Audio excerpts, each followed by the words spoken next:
전국이 태풍 나크리의 직간접적인 영향권에 든 데다 이동 속도도 느려서 큰 피해가 우려됩니다. KB웨더 반기성 예보센터장과 함께 태풍과 비바람 전망 알아보겠습니다. 어서 오십시오. 네, 안녕하세요. 네, 먼저 태풍의 진로부터 좀 보겠습니다. 제주도를 건너서 서해상으로 이동을 하고 있죠. 현재는 이제 목포 서쪽 해상까지 진출을 했죠. 목포 예. 서쪽 140km 정도 해상까지 진출하면서 현재는 어제보다 세력이 많이 약해졌습니다. 네. 중심 기압이 985헥토파스칼, 중심 최대 풍속은 24m 정도 됩니다. 초속. 따라서 이제 강도도 약한 태풍, 또 이 규모도 소형급 태풍으로 어제보다 네. 약화됐고요. 이제 오늘도 계속 북상하면서 이 세력은 조금씩 약화될 것으로 그렇게 예상이 되고 있습니다. 네, 그런데 이 제주 보니까요, 피해가 엄청 컸습니다. 산간에는 1m가 넘는 폭우가 내렸고요. 바람도 강해서 이 피해가 속출하고 있는데 이 비바람이 얼마나 강한 겁니까? 실제로 이제 우리나라는 강수량 측정할 때 밀리미터 단위인데 네. 이게 인도 모신남 지역으로 세계에서 비가 제일 많이 오는 데가 단위가 미터로 쓰거든요. 예. 우리나라가 처음으로 어제 메달을 쓰더라고요. 엄청난 네, 물폭탄이죠. 그래서 일세오름 같은 경우는 1462mm 정도 내렸으니까 1m 40cm거든요. 예. 그러니까 거의 미터 단위 지금까지 이제 강수량 기록을 갱신했고요.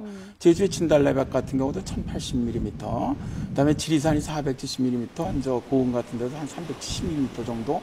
거의 그러니까 제주도하고 남해안 지역, 지리산 지역으로는 아주 엄청난 비가 내렸고요. 네. 바람도 이제 순간 최대 풍속 같은 경우는 어제 제주 지기도가 41.9m 정도까지 기록을 했고요. 예. 다음에 이제 광주 무등산이 35.7m, 진도가 34.8m 정도 기록을 했습니다. 이 정도 순간 최대 풍속이라고 한다면 초속 한 15m 하면은 이 간판들이 날아다니는 정도의 바람이고요. 초속 한 25m 되면 이제 기와 지붕이나 이런 게 날아가고요. 네. 다음에 초속 30m 이상이면 낡은 집이 무너질 수 있는 정도의 수준이거든요.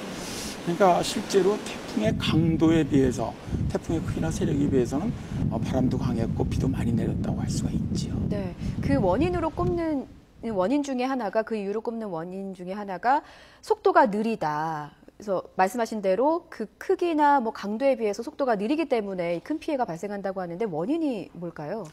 그렇습니다. 되게 이렇게 이제 원래 서해상으로 이렇게 북상에 올라가는 태풍의 경우에는 예. 바람은 많이 붑니다. 대개 이제 2012년에 볼라벤이라든가 2000년에 프라피룸 같은 경우도 굉장히 빨리 북상을 해 올라가면서 바람이 강하게 부는 특성이 있는데 이번에는 워낙 속도가 늦었어요. 늦다 보니까 비도 많이 내리는 특성을 보입니다. 예. 그래서 이제 늦게 올라가는 이유는 일단 태풍은 주변 기압계 영향을 받습니다. 그래서 주변 그 기압계 바람이 강하면 태풍도 빨리 같이 올라가는데 네. 이번 같은 경우는 북태평양 고기압의 일반류의 바람이 굉장히 약했습니다. 예. 약하다 보니까 태풍을 이렇게 빨리 움직여줄 수 있는 요인이 없었고요. 두 번째로는 이제 북쪽의 제트 기류도 굉장히 멀리 있었습니다. 이게 진로를 좀 방향을 전환시키거나 빨리 끌어당기는 역할을 해줘야 되는데 그것도 워낙 멀리 있고 약하다 보니까 이 태풍 자체가 굉장히 이례적으로 지금까지 서해상으로 북상한 태풍이 가장 늦게 올라갔던 것이 시속 한 23km 전후였는데 지금까지는 그보다도 거의 반 이하, 지금은 10km에서 8km 정도거든요. 예. 그러니까 거의 기록을 다 깨고 이례적으로 굉장히 늦게 북상을 하고 있는 것이죠. 그러면 앞으로 얼마나 피해를 남길 것으로 보십니까?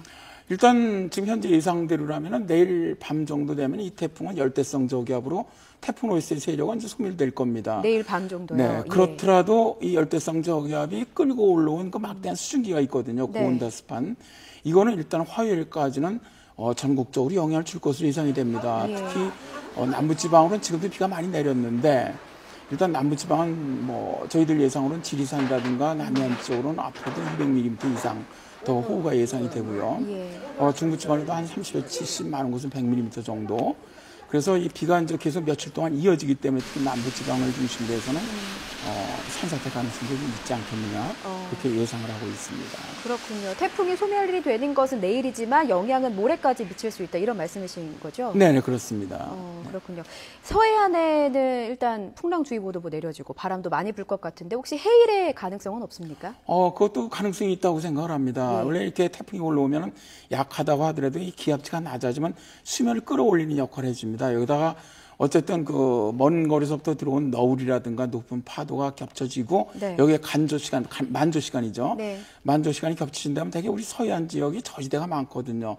이런 쪽으로 해일 피해 가능성이 있습니다. 그래서 태풍이 완전히 소멸돼서 없어질 때까지는 마음을 놓지 마시고 대비를 좀 철저히 하시는 것이 필요하다고 생각을 합니다. 네, 태풍이 완전히 소멸해서 없어지는 시기를 이제 모레까지로 보시는 네, 거죠? 그렇습니다. 예, 네. 알겠습니다. 자, 그렇다면 이제 모레까지 각 지역별로 뭐 고비 어떤 고비가 있을 것으로 예상하십니까?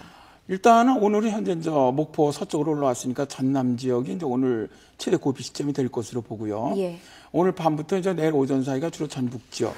그다음에 이제 내일 오후부터 밤 사이가 이제 충남 서해안 지역. 그다음에 이제 그때부터 태풍은 열대성 저기압으로 소멸된다고 하더라도 네. 비의 형태로는 다시 이제 남부 지역하고 중부 지역으로는 모레까지는 영향을 줄 것으로 그렇게 예상이 되고 있습니다. 예, 알겠습니다. 좀 태풍 피해가 없기를 바라야겠습니다. 지금까지 K웨더 반기성 예보센터장과 함께 태풍과 비바람 알아봤습니다. 고맙습니다. 네, 감사합니다.